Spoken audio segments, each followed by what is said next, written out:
All right. So, well, maybe I should have wiped the board first, but living in a big city.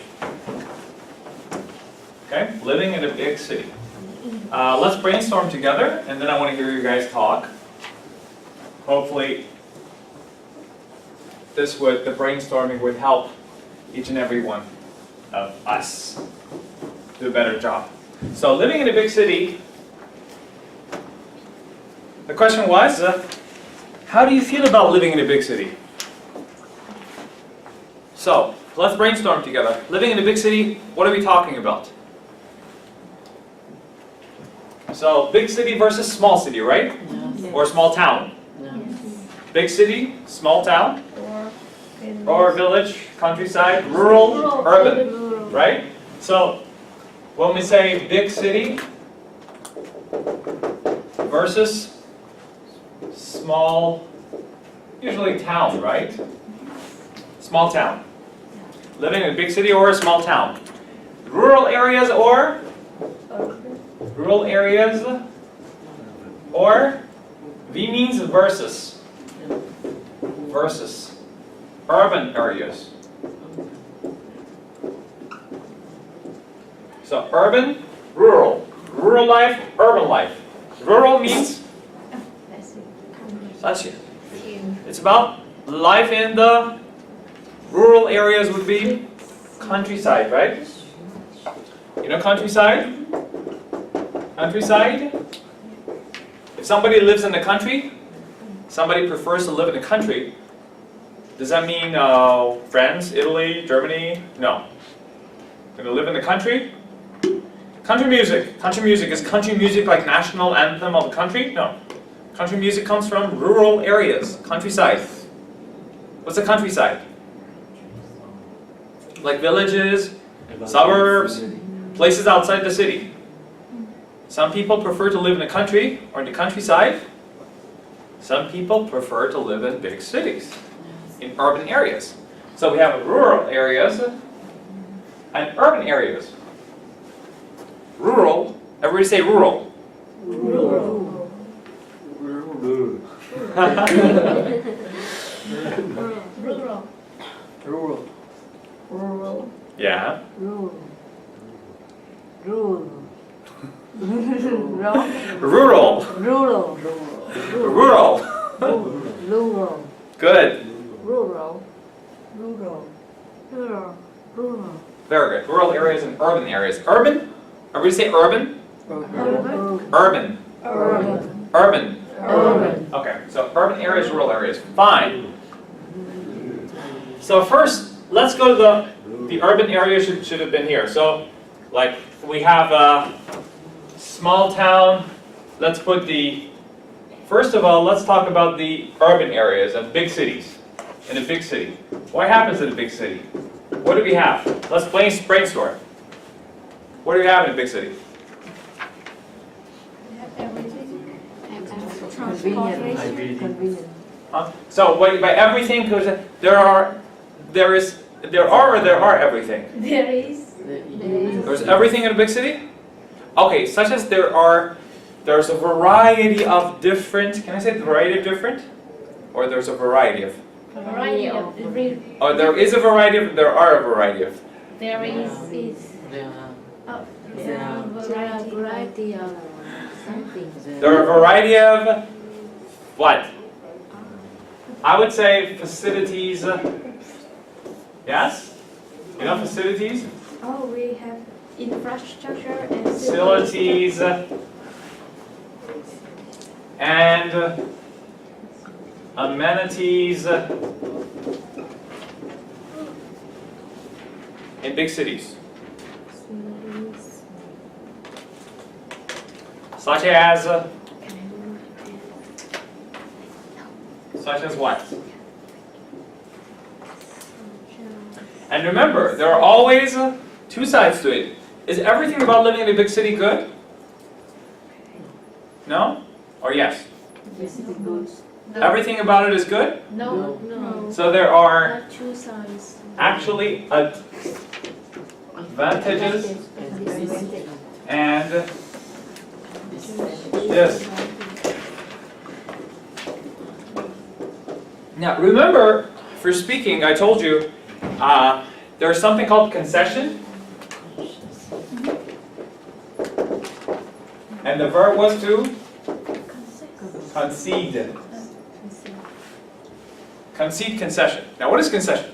If somebody asks you about which one do you prefer, living in a big city or a small city, or which one's better, the first concession is, of course, both of them have their advantages and disadvantages. Of course, both, or both of them, so both of them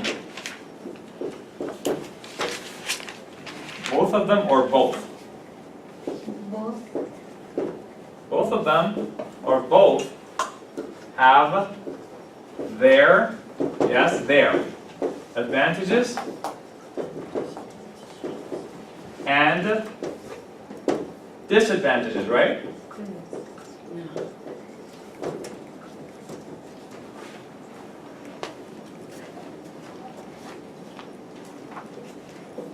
But personally, yes, personally, I'd rather, or I prefer to, I'd rather, or I prefer to, or I prefer living, or I prefer to live, or I prefer living in a big city or in a small town. Depends on you. Depends on your personal choice. But the one thing I want to tell you is concession is always good. Whether you speak with a friend, in an academic place, or in a formal interview. Concession means recognizing that your opinion, bless you, recognizing that your opinion is not the only opinion. That there are other opinions. That's not concession. So, if somebody asks you, which one do you think is better, living in a big city or a small city? And you would say, well, of course there are advantages and disadvantages. If I say both, I would say both have their advantages and disadvantages. If I say each, of course each have or has? Each has. Now, its disadvantages and advantages or their disadvantages and advantages? It's advantage. Each has. Each has. Or each has. I would say its advantages and disadvantages. Now, how about the students? Each student has Their own. his or her or their. Each student has his own. How about if it's a she? So each option has its own, has its advantages and disadvantages. But how about like people? Each student has, every student has his or her.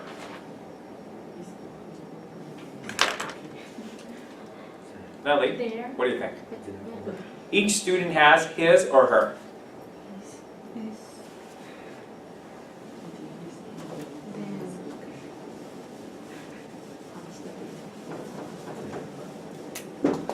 Each student has, I'm writing it here with a different pen, that is the different marker.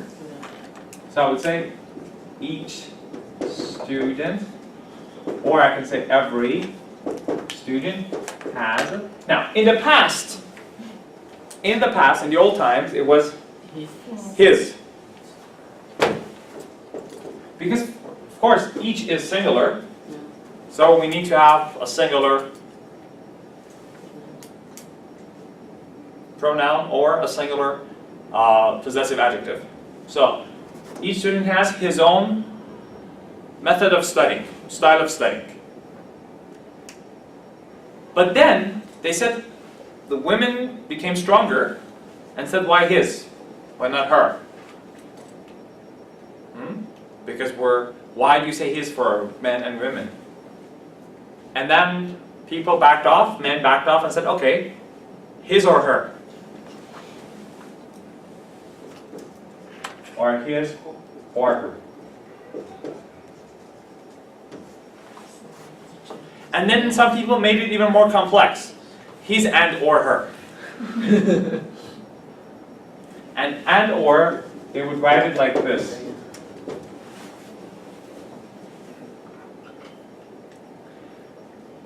And then they said, okay, let's settle. Let's forget about this stupid he, she battle. Let's go for there. So right now you see that most people use there, and at some point it was not acceptable as a grammatical structure because each is singular. How could you match it with there? But now it's quite acceptable and quite used also in formal writing. So each student has their own studying style. You can still say each student has his, her, or her own. So both are acceptable. You can say each student has his or her own, or each student has their own. Both are correct. Now in speeches, presidents, even President Obama uses this structure all the time. Each student has their. Every person has, when I say every person, am I saying man or woman? We don't know. Every person, every individual has their own. This is still part of that, let's remember, this is still part of that subject-verb agreement.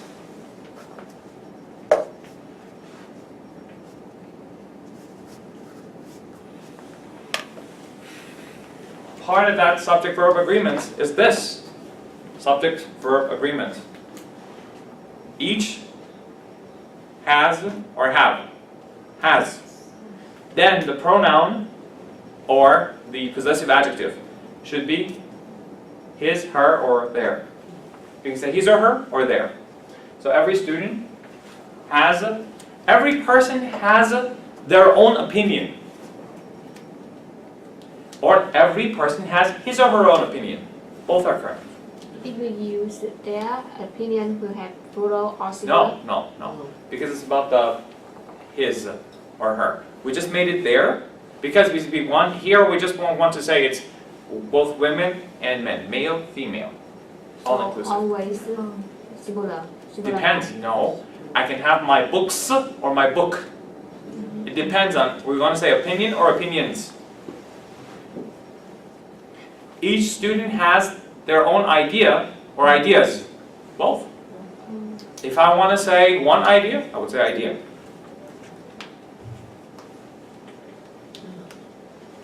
In our neighborhood, everyone has their own car or cars. Depends.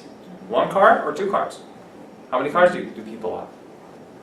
So it's okay if we use their car, no S? Yes. Okay. Yeah.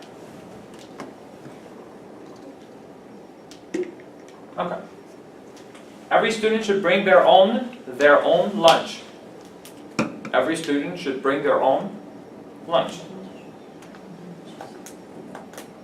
Or I could say his or her own lunch. Are we good? Let's move on, because we were talking about the big city, small city.